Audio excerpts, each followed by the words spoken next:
Bonjour, dans cette vidéo nous allons voir le chargement de semis sous Covadis 2D,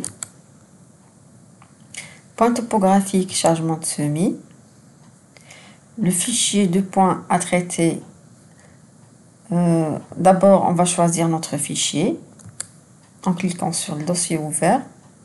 On va choisir, ici on choisit un exemple de Covadis, un exemple qui est disponible sur toutes les versions de Covadis. Fichier séparé, ouvrir. Ici, on peut visualiser le fichier de points. Donc, c'est matricule, coordonnées X, coordonnées Y, coordonnées Z et le code.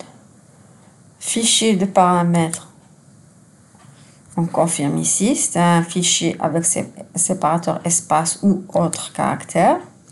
Ici, dans notre cas, c'est le séparateur et l'espace. La première position, elle est celle du matricule. La deuxième position, c'est la coordonnée X. Troisième, coordonnée Y. La quatrième, coordonnée Z.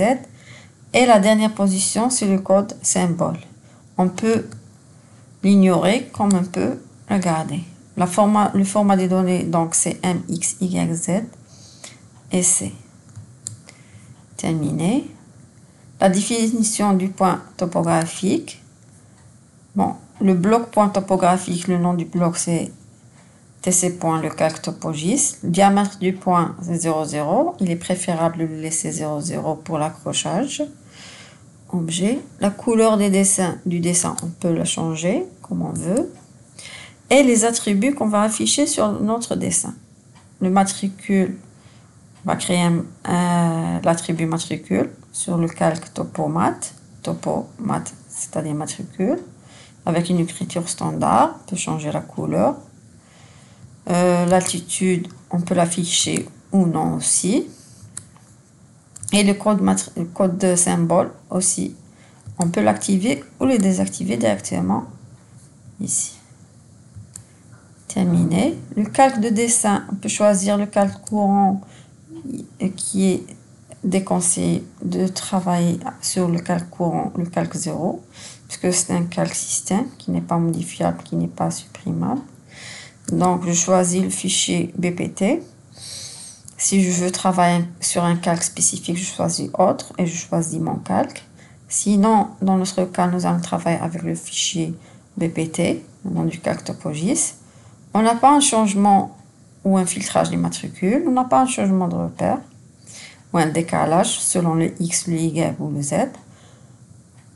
Le nombre de décimales, concernant le travail topographique toujours, il est préférable de travailler avec 4 décimales. Concernant, on coche toujours insérer les points sur Z égale 0. L'insertion et l'optimisation, on peut insérer le semis de points.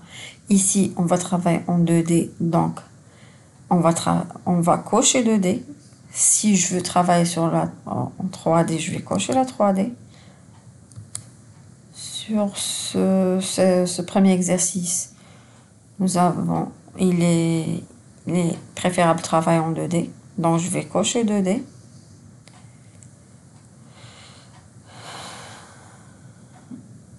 Bon, supprimer les attributs non renseignés, insérer aussi les symboles sur le point. Bon, il est préférable de les laisser comme ça. OK. Et j'ai mon semis de points ici.